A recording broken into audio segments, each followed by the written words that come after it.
ప్రేమగా ఆహ్వానిస్తున్నటువంటి మాకి పాస్టర్ గారికి, పాస్టర్ గారికి, సంఘ పెద్దలకు, విశ్వాసులకు, యవనస్తులకి నా ప్రత్యేకమైన వందనాలు తెలియజేసుకుంటూ ఉన్నాను. మేమైతే 2023 సంవత్సరంలో రావటం జరిగిందండి.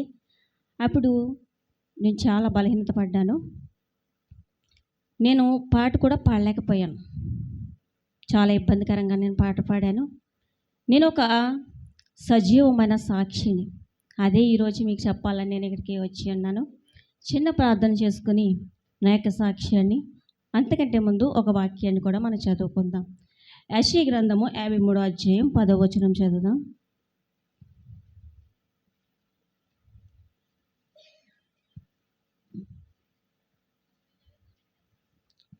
సిస్టర్, అతనిని నలగొట్టుటకు యెహోవాకు ఇష్టమాయెను.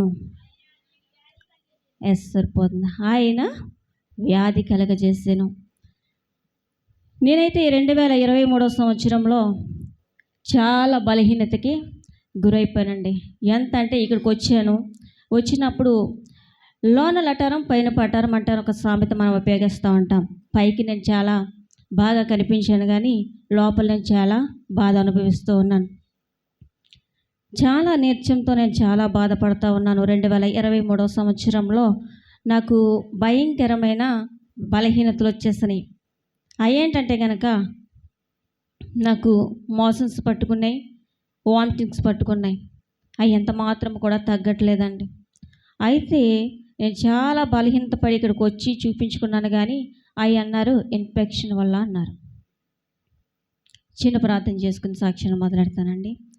మహాగణుడా, మహాపరిశుద్ధుడా, కృప కలిగిన దేవా, దయగలిగిన తండ్రి, అయ్యా నీ ఘనమైన ఉన్నతమైన నామానికి వందనాలు ప్రభువా.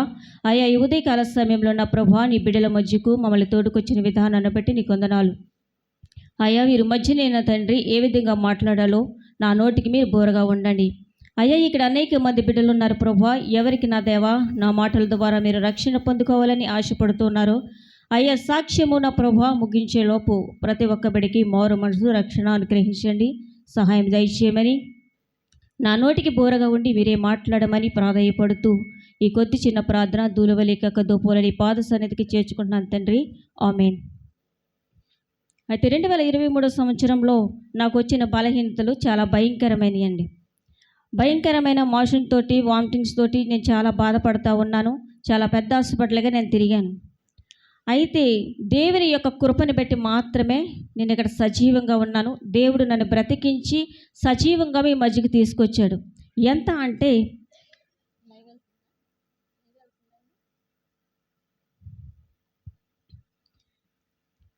ఒక స్కెనిటల్ లాగా నేను అయిపోయానండి, ఒక అస్థి పంజరంలాగా. నన్ను చూసిన వాళ్ళంతా అనుకునేవారు ఈ అమ్మాయి ఇంకా బ్రతకదేమో, చనిపోతుందేమో అనుకున్నారు. ఆ 3 నెలలు చాలా బలహీనత పడ్డానండి. నేను మంచానికే పరిమితం అయిపోయాను, లేసేదాన్ని కాదు. నా కుటుంబస్తులందరూ కూడా చాలా నాతో పాటు శ్రమ పడ్డారు. రాజమండ్రి, కాకినాడ 2 ప్రాంతాలకు నేను ఎక్కువ తిరిగానండి, పెద్ద పెద్ద హాస్పిటల్కి. బలహీనత ఏంటో తెలియలేదు. నాకు చెయ్యని టెస్ట్లో లేవు. మొత్తం అన్ని టెస్టులు చేసుకుంటూ వచ్చారు. అయితే ఇన్ఫెక్షన్ బాగా ఎక్కువ ఉంది అని చెప్పేవారు తప్ప ఏమాత్రమో వాళ్ళ జబ్బుని కనిపెట్టలేకపోయారు. అయితే మోషన్స్ కంటిన్యూ అవుతుండటంతో నేను బలహీనత పడిపోవడంతో నాకు ఎండోస్కోపీ చేశారండి, కొలనోస్కోపీ చేశారు. కొలనోస్కోపీ చేసినప్పుడు ఆ యొక్క పేగంతా కూడా ఎలా ఉన్నది అంటే కనుక పేగు పోత అంటారంట దాన్ని. పేగు మొత్తం పెద్ద పేగు అంతా కూడా పోతొచ్చేస్తుంది. నేను ఆహారం తీసుకోలేకపోతూ ఉన్నాను, ఎందుకంటే గొంతంతా పూసేసింది. నాకు గొంతులో కూడా భయంకరంగా వచ్చేస్తున్నాయి.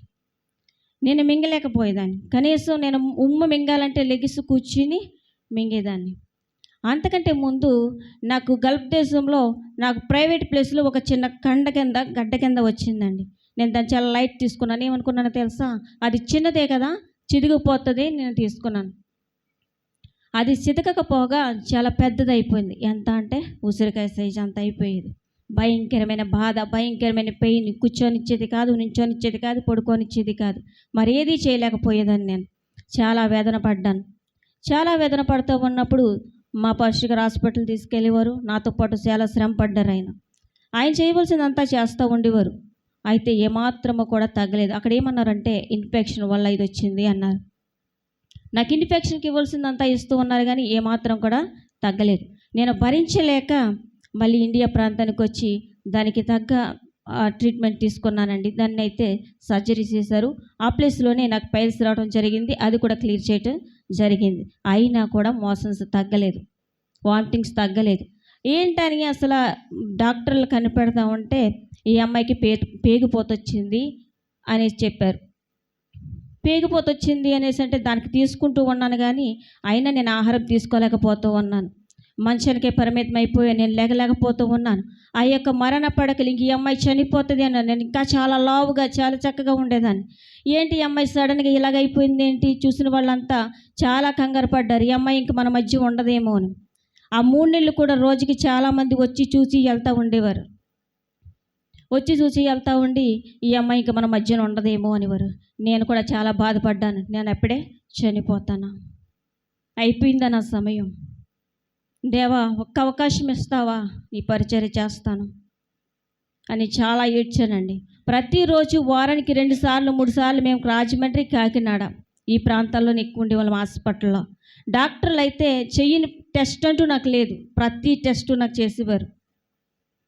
ఇన్ఫెక్షన్ అని మాత్రమే చెప్పేవారు తప్ప మరేమీ వాళ్ళు కనిపెట్టలేకపోయారు.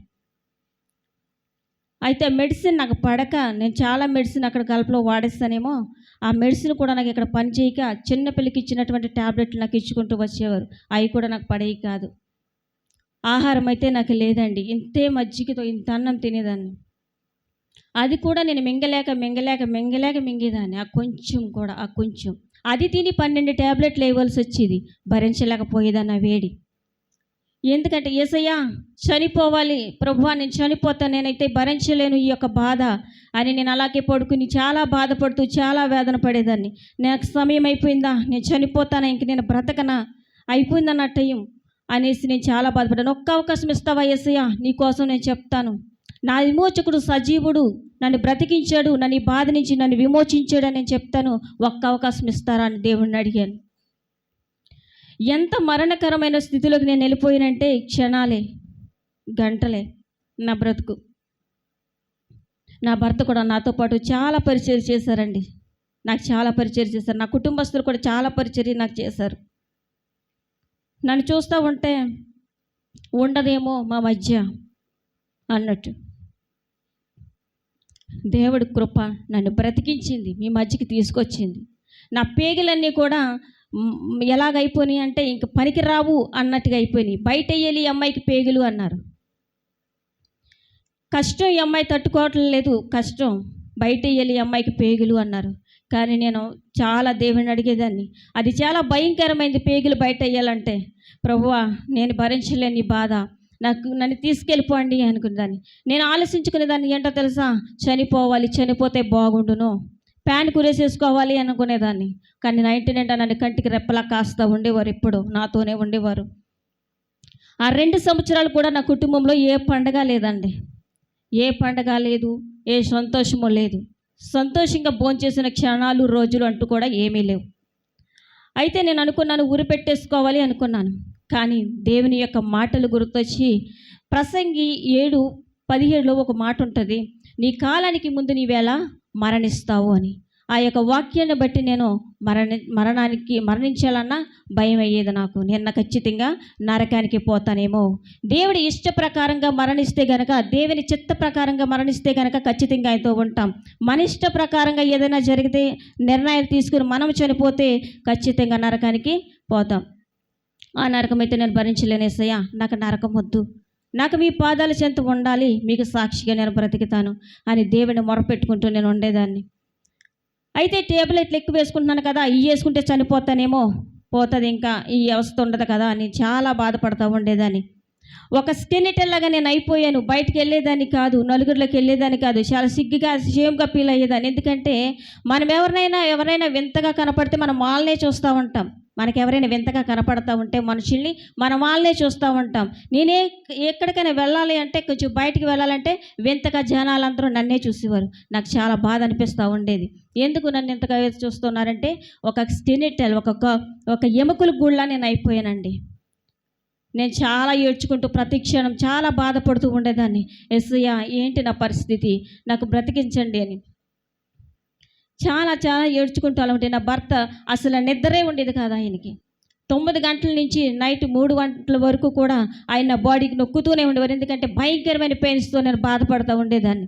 అప్పుడు చిన్న ప్రార్థన చేసుకుని పడుకునేదాన్ని. ప్రభువా నన్ను ఒక్కసారి జ్ఞాపకం చేసుకో, నీ పరిచర్య నేను చేస్తాను, ఎక్కడికి వెళ్ళినా నీకు సాక్షిగా నేను బ్రతికుతాను, నీ సేవ చేస్తాను, ఒక్క అవకాశం ఇస్తారా నన్ను బ్రతికించండి అని. నేను పడ్డ శ్రమ వేదన చాలా ఎక్కువ, చాలా ఎక్కువ. దేవుడే నాకు ప్రతి విషయంలోనూ ఆయన శక్తిని, ఆయన బలాన్ని నాకు ఇచ్చాడు. అందుకే ఈరోజు మీ మధ్య నేను ఒక సాక్షిగా నిలబడుతూ ఉన్నాను. మన దేవుడు సజీవుడు. సజీవుడు కనుకే నన్ను సజీవంగా ఈ మధ్యకి తీసుకొచ్చాడు. అయితే నేను చనిపోతాను అని చాలామంది అనుకున్నారండి. చాలామంది సేవకులు మా ఇంటికి వచ్చేవారు, ప్రార్థన చేసేవారు, వెళ్ళేవారు. కానీ వాళ్ళు అవిశ్వాసంగా లోపల ఉండేవారు. ఎందుకంటే ఇప్పుడిప్పుడు చెప్తూ ఉన్నారు, సిస్టర్ మీరు బ్రతుకుతారని మేము అనుకోలేదు, ప్రార్థన చేసేవాళ్ళము, కానీ మాకు లోపల చాలా భయం ఉన్నది, అవిశ్వాసం.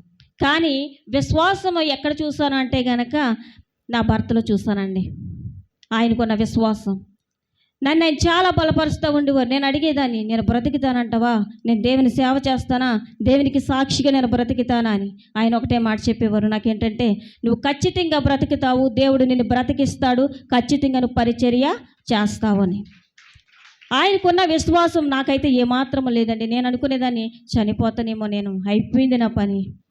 ఇక్కడ చాలామంది యవనస్తులు ఉన్నారు. మనల్ని బట్టి అతిశయిస్తూ ఉన్నామేమో, దేన్ని బట్టి అతిశయించడానికి వీలు లేదు. మనందరిని బట్టి అతిశయిస్తూ ఉన్నామేమో, మనకున్న డబ్బును బట్టి, ఐశ్వర్యాన్ని బట్టి అతిశయిస్తూ ఉన్నామేమో. కానీ ఈరోజు నేను ఖచ్చితంగా చెప్తున్నాను, దేన్ని బట్టి మనం అతిశయించడానికి వీలు లేదు. దేవుడి కృప బట్టి మనం ఉంటూ ఉన్నాం సజీవంగా. ఆయన కృప చూపిస్తున్నాడు కనుక, లేకపోతే నేను ఈరోజు ఇక్కడ మీ మధ్యకి వచ్చేదాన్ని కాదు. అయితే ఒకరోజు చాలా భయంకరమైన బాధ నేను అనుభవిస్తూ ఉన్నాను. 3 నెలలు అలాగే మంచం మీద ఉన్నాను. నేను మంచం మీద ఉన్నప్పుడు లేవలేని స్థితిలో ఉన్నాను. రోజుకు 3 సార్లు, వారానికి 3 సార్లు 2 సార్లు ఖచ్చితంగా నా బ్రతుకు హాస్పిటల్లోనే ఉండేదండి. నాకు చెయ్యని టెస్ట్ అంటూ లేదు. 119 ఇంజక్షన్లు నాకు చేశారు. అవి నేను చేయించుకోలేక చాలా నరకం అనిపించాను. ఎందుకో తెలుసా, స్కెనిటెల్లాగా నేను ఉన్నాను కాబట్టి ఆ యొక్క దుమ్ములకి ఎముకలకి చేస్తూ ఉంటే భరించలేకపోయేదాన్ని. డాక్టర్ గారు ఏమని అడిగేదానో తెలుసా, డాక్టర్ గారు నాకు చనిపోవాలని ఉందండి, బ్రతకలేకపోతున్నాను, నేను చేయించుకోలేకపోతున్నాను, ఒక ఇంజెక్షన్ నాకు ఇచ్చేయండి, నేను చనిపోతాను అని అడిగేదాన్ని. అప్పుడు ఆయన ఏమనేవారు తెలుసా, అమ్మ మేము అలా చేయలేము అనేవారు. ఒకానొక రోజు సాయంత్రం నేను చాలా చాలా బాధపడుతూ ఉన్నాను. ఎందుకంటే మెడిసిన్ కూడా నాకు పని చేయటం మానేసినాయి. నేను రోజు లేవలేదు, రోజు ఎప్పుడు లేవలేకపోయేదాన్ని. 9, 10 ఆ టయానికి లెగిసేదాన్ని. కొద్దిగా చిన్నగా ఒక్క ఇడ్లీ 4 ముక్కలు చేసుకుని తినేదాన్ని. ఆ 4 ముక్కలు చేసుకుని తిని 12 ట్యాబ్లెట్లు వేసేదాన్ని. జావలు తాగేదాన్ని, జావలు ఇచ్చేవారు. చాలా బాగా చూశారు మా ఇంట్లో నన్ను ఆ బలహీనత సమయంలో. దేవుడు ఆ ప్రేమలకు అనుగ్రహించాడండి, దేవుని మహాకృపను బట్టి. అయితే ఆ యొక్క సాయంత్రం సమయంలో నేను ఇంకా లేవలేకని స్థితిలో నేను ఉన్నాను. అదే నా ఆఖరి రోజు అన్నట్టుగా. మా ఇంటి వాతావరణం అంతా, ప్రాంగణం అంతా ఎలా ఉందంటే, చనిపోయిన వాతావరణమైన ఇల్లు ఎలా ఉంటుందో సేమ్ అదే సిచ్యువేషన్లో ఉంది మా ఇల్లు. ఏడుపులతోటి, శోకండాలతోటి ఆ సిచ్యువేషన్ అలా ఉండేసరికి అయిపోయింది నా పని, ఇంకా ఇంతేనేమో అనిపించింది. నా భర్త కూడా చాలాసార్లు వెళ్ళటం రావటం జరిగేది. తను చాలా బాగా చూసుకున్నారు నన్ను నిరసన చేసినప్పుడు. అయితే నేను అనుకున్నాను, ఆ రోజు సాయంత్రం ఆర్ఎంపీ డాక్టర్ గారిని తీసుకొచ్చారు. ఆయన అయితే నాకు మెడిసిన్ అంతా ఇస్తూ ఉన్నారు. ఏంటంటే గ్యాస్ పట్టేసింది అనేసి ఇస్తూ ఉన్నారు. నేను వాడిన మెడిసిన్ అంతా ఆయనకు చూపిస్తూ ఉంటే, ఈ మెడిసిన్ ఆపేయండి, ఈ అమ్మాయికి గ్యాస్ పట్టేసింది, ఖచ్చితంగా ఈ అమ్మాయిని పెద్ద హాస్పిటల్కి తీసుకెళ్ళిపోండి, మీరు ఏ హాస్పిటల్ చూపిస్తున్నారో ఆ హాస్పిటల్ తీసుకెళ్ళిపోండి అన్నారు. అయితే నేను సరే ఇంకా ఆ టైం 5 గంటల నుంచి ఆయన 10 గంటల వరకు ఆయన చేయవలసింది అంతా చేశారు. నాలో ఏమాత్రము కూడా చలనం లేని స్థితిలో నేనున్నాను. ఏమాత్రము చలనం లేకోకుండా నేను ఉండేసరికి భయం వేసింది. ఇంకా ఎర్లీ మార్నింగ్ 6 అయ్యేసరికి, 6 కాకముందే నన్ను ఒక బెడ్ షీట్లో చుట్టుకుని నన్ను రాజమండ్రి కాకినాడ హాస్పిటల్కి తీసుకెళ్లారండి. కాకినాడ హాస్పిటల్కి తీసుకెళ్ళేటప్పుడు ఆయన అన్నారు, ఏమ్మా నీకు రాత్రా ఆర్ఎంపీ డాక్టర్ గారు నీకు మెడిసిన్ అంతా ఇచ్చారు కదా, ఎలా ఉంది అని అడిగారు. సార్ నా పరిస్థితి అయితే ఏం బాగోలేదని ఒక్క మాటే నేను ఆయనకి చెప్పాను. తర్వాత నేను కూడా మాట్లాడలేకపోయాను. మాట్లాడలేకపోయేసరికి ఆయన చూసి అర్జెంటుగా ఈ అమ్మాయిని రాజమండ్రి హాస్పిటల్ తీసుకెళ్ళిపోండి అన్నారు. రాజమండ్రి హాస్పిటల్ తీసుకెళ్ళండి అని చెప్పడానికి మరి రాజమండ్రి తీసుకెళ్ళేసరికి నాకు పేగుల్లో టీబీ కూడా అటాక్ అయిందండి. భయంకరమైన దగ్గు, భయంకరమైన కఫము, చాలా నేను కక్కలేక కక్కిదాన్ని, ఆ సింక్ మీద పడి కక్కిదాన్ని. యేసయ్యా ఏంటి ప్రభు నాకు బలహీనత, నేను కక్కలేకపోతున్నాను, నించోలేకపోతున్నాను, కూర్చోలేకపోతున్నాను అనేసి చాలా బాధ అనిపిస్తూ ఉండేదాన్ని. ప్రతి డాక్టర్ కూడా మళ్ళీ కొత్తగా టెస్టులు చేస్తూ ఉండేవారు, నేను భరించలేకపోయేదాన్ని. ఎన్నో సెలన్లు పెట్టేవారు, ఇంజక్షన్లు, సూదులు ఇవన్నీ చూసి నాకు చాలా కంగారు వచ్చేసింది. ఎండోస్కోపీ, కొలనోస్కోపీ మొత్తం స్కానింగ్లు అన్నీ తీశారు. ఏ బలహీనత కనిపెట్టడానికే 1.5 సంవత్సరం పట్టిందండి డాక్టర్లకి. అయితే ఆ పేగుపోతకి ఇస్తూ వస్తున్నారు, కానీ ముందు అన్నారు పేగుపోతకు ఆపేయమ్మా, నువ్వు ముందు ఈ టీబీకి చూద్దాం, టీబీ ప్రమాదకరమైనది కదా అన్నారు. ఆ రాజమండ్రి వెళ్ళేటప్పటికి ఆయన కూడా టెస్టులు చేసి ఆయన అన్నారు, ఈ అమ్మాయి ఒక అరగంట కంటే ఎక్కువ కష్టం, ఎందుకంటే ఈ అమ్మాయికి లివర్లకి కామెర్లు వచ్చేసినాయి. అర్జెంటుగా నేను చెప్తున్న హాస్పిటల్కి తీసుకెళ్ళి అక్కడ జాయిన్ చేసి ఆ అమ్మాయికి తగ్గిన తర్వాత తీసుకురండి, నేను ట్రీట్మెంట్ చేస్తాను అన్నారు. అయితే నాకు బాధ అనిపించింది. నాకు ఇదంతా తెలియదు, కానీ తర్వాత తెలిసింది. పాస్టర్ గారితో మా సిస్టర్ చెప్తుంటే నేను విన్నాను. ఆ డాక్టర్ గారు ఎప్పుడైతే అలా అన్నారో, నన్ను వేరే హాస్పిటల్కి జాయిన్ చేసిన తర్వాత అక్కడ తీసుకెళ్ళి నన్ను ఐసీయూలో పెట్టి చాలా క్వశ్చన్స్ నన్ను అడుగుతూ ఉన్నప్పుడు నేను వారికి ఏమీ చెప్పలేకపోయానండి.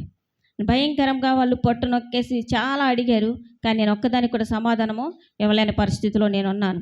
అప్పుడు కూడా నా హృదయంలో నేను దేవుని తలంచుకుంటూ, యేసయ్యా నాకు ఒక్క అవకాశం ఇస్తావా, నీకు సాక్షిగా నేను బ్రతికితాను, ఏ చోటకి వెళ్ళినా నేను నీ సాక్షిని చెప్తాను, నీ పని నేను చేస్తాను, నన్ను బ్రతికించు అని నా హృదయంలో నేను గోజాడుతూ దేవుని ఉండేదాన్ని. ఎవరు నన్ను చూడటానికి వచ్చినా ప్రార్థన అడిగేదాన్ని, ప్రార్థన చేయించుకునేదాన్ని. ఎవరిని ఒట్టిగా వెళ్ళనిచ్చేదని కాదు, వారికి ప్రార్థన రాదన్నా సరే మీకు వచ్చినట్టుగా చేయమని ఖచ్చితంగా బతిమాలి నేను ప్రార్థన చేయించుకునేదాన్ని. అనేక మంది సేవకులు వచ్చి నాకు ప్రార్థన చేశారండి. అనేకమైన సంఘస్థులు తెలిసిన వారందరూ కూడా నా కొరకు ఉపవాస ప్రార్థన చేశారు ఈ దీనరాల కోసం. దేవుడు ప్రతి ఒక్కరి ప్రార్థన ఆలకించాడు. అయితే ఆ మెడిసిన్ వారన్న ఐసీయూలో పెట్టి గంటకి రోజుకి 10,000 అవుతుంది. ఒకవేళ ఈ అమ్మాయి స్పృహలోకి వస్తే ఓకే, లేదంటే ఏం చేయలేం అన్నట్టుగా మాట్లాడేశారు. అయితే నేనైతే ఏ సమాధానము చెప్పలేని సిచ్యువేషన్లో పడున్నాను. వారికి కావాల్సినవన్నీ వాళ్ళు చేస్తూనే ఉన్నారు. అయితే ఆ రోజు నాకు స్పృహ వచ్చేటప్పటికి 2 అయ్యిందండి. దేవునికి స్తోత్రం. నేను అసలు చనిపోతుంది ఈ అమ్మాయి అరగంటలో అన్న వాళ్ళు నాకు అన్న వాళ్ళు 2 అయ్యేటప్పటికి నేను స్పృహలోకి వచ్చాను. దేవుని యొక్క మహాకృప. చనిపోతుంది ఈ అమ్మాయి, ఇంక అయిపోయింది ఈ అమ్మాయి పని అని చాలామంది అనుకున్నారు, కానీ నా దేవుడు సజీవుడు గనక నన్ను సజీవంగా ఉంచి అన్నాడు. మీ మధ్యకి సజీవంగా నన్ను తీసుకొచ్చాడు. అయితే డాక్టర్లు కూడా అప్పటి నుంచి వేరే ట్రీట్మెంట్ జరగడం జరిగిందండి. నాకు చనిపోతానేమో నేను చాలా భయపడ్డాను. సమయం చాలా విలువైందని నేను అప్పుడు తెలుసుకున్నాను. నేను అంతవరకు కూడా నార్మల్గా ఉండేదాన్ని. దేవుని సేవ అంటే ఏదో వెళ్ళాం వచ్చాం అన్నట్టుగానే నేను కూడా ఉండేదాన్ని. కానీ ఎప్పుడైతే దేవుడు నన్ను నలగొట్టడానికి ఆయనకి ఇష్టమైందో, నాకు వ్యాధిని కలగజేశాడో, అప్పుడే నేను తెలుసుకున్నాను దేవుడే నన్ను బ్రతికించాడు, నేను దేవుని కోసం ఖచ్చితంగా బ్రతకాలి అని. నాకు వచ్చింది ఒక్క వ్యాధి కాదండి, అనేక వ్యాధులతో నేను సతమతం అయిపోయాను. అనేక బలహీనతలతో సతమతం అయిపోయాను. కూర్చోలేను, నుంచోలేను. ఎలాంటి స్థితిలో నుంచి నేను అసలు ఎక్కడికైనా వెళ్ళాలంటే చాలా బాధ. మా పాస్టర్ గారు నన్ను చాలా బయటకు తిప్పడానికి ప్రయత్నించేవారు. నేను రానని దాన్ని. ఎందుకో తెలుసా, నా యొక్క స్థితిని చూసి నేను కుమలని క్షణం అంటూ నాకు ఉండేది కాదు. నా రూపాన్ని చూసుకుని నేనే భయపడేదాన్ని.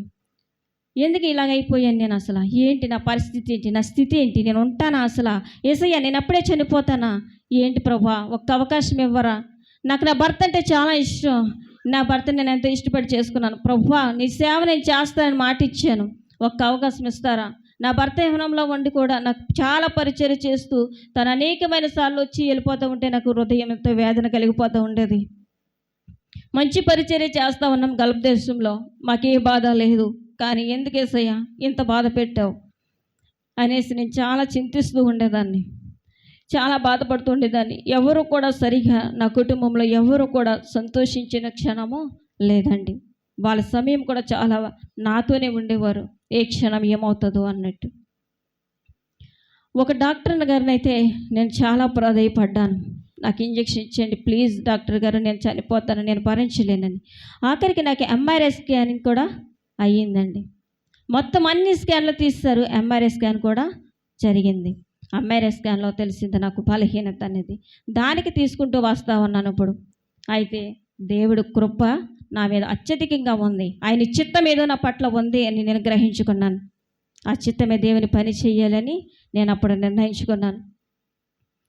చాలామంది నేను వచ్చిన 2023 సంవత్సరంలో వచ్చినప్పుడు చాలామంది యవనస్తులు ప్రార్థన చేయండి సిస్టర్ అని మాకు ఎగ్జామ్స్ ఉన్నాయని వచ్చారు. కానీ నేను ప్రార్థన కూడా చేయలేని స్థితి, అది వాళ్ళకి తెలియదు. నేను ఎంత పెయిన్ అనుభవిస్తున్నానో లోపల తెలియదు. కానీ నేను ప్రార్థన కూడా సరిగా చేయలేకపోయాను. ఇంటికి వెళ్ళి చాలా బాధపడ్డాను. యేసయ్యా, నేను నిన్ను అడుగుతూ ఉన్నాను, నేను అనేక మంది బిడ్డలకి ప్రార్థన చేయాలి, అనేక మందిని నీ సన్నిధిలోకి నడిపించాలి, అనేక మంది రక్షణలోకి నేను తీసుకురావాలని ఆశపడుతూ ఉన్నాను. కానీ అక్కడ నేను ప్రార్థన చేయలేకపోయాను. ప్రభువా, నాకు ఒక్కసారి ఒక్క అవకాశం ఇవ్వరా, నేను అనేక మందికి ప్రార్థన చేసే బిడ్డగా ఉండాలని. చాలా బాధపడ్డాను నేను ఇంటికి వెళ్ళి. ఎందుకో తెలుసా, ప్రార్థన కూడా నేను సరిగా చేయలేకపోయాను, పాట కూడా సరిగా నేను చేయలేకపోయాను. నాకు అవకాశం వచ్చింది, ఏది నేను సరిగా చేయలేకపోయాను. అనేక మంది వైద్యులను మేము కూడా సంప్రదించాం. కానీ దేవుడు కృప, దేవుడు ఆయుష్నిస్తేనే మనం ఇక్కడ ఉంటాం. ఎహెజ్కేలులో చూసినట్లయితే కనుక ఎండిన ఎముకలకి సైతం జీవం ఇచ్చేయగలిగిన గొప్ప దేవుడు. నేను కూడా అదే అలిగేదాన్ని, ప్రభువా నువ్వు చనిపోయిన వారిని కూడా తిరిగి లేపావు, లాజరుని చనిపోయిన వారు కూడా తిరిగి లేస్తారు కదా యేసయ్య, నేను ఆ స్థితిలోనే ఉన్నాను, ఖచ్చితంగా నన్ను లేపండి ప్రభువా, మీకు సాధ్యమే అని దేవుడిని బ్రతిమలాడుకున్నాను నేను. దేవుడు చాలా గొప్పవాడు. ఈరోజు మీ మధ్యకి సాక్షిగా తీసుకొచ్చాడు. ఇక్కడ చాలామంది యవనస్తులు ఉన్నారు కాబట్టి ఖచ్చితంగా చెప్తాను, ఎవరైనా కనుక రక్షణ పొంది ఉండకపోతే కనుక ఖచ్చితంగా దేవుడి సొంత రక్షకుడిగా అంగీకరించాలని మీకు తెలియజేస్తూ ఈ కొద్ది చిన్న మాటలు మన వినికిడిలో దీవించి ఆశీర్వదింపబడుగాక. ఆమేన్. నాకు ఈ అవకాశం ఇచ్చినటువంటి సేవకులకి సేవకురాలికి నా ప్రత్యేకమైన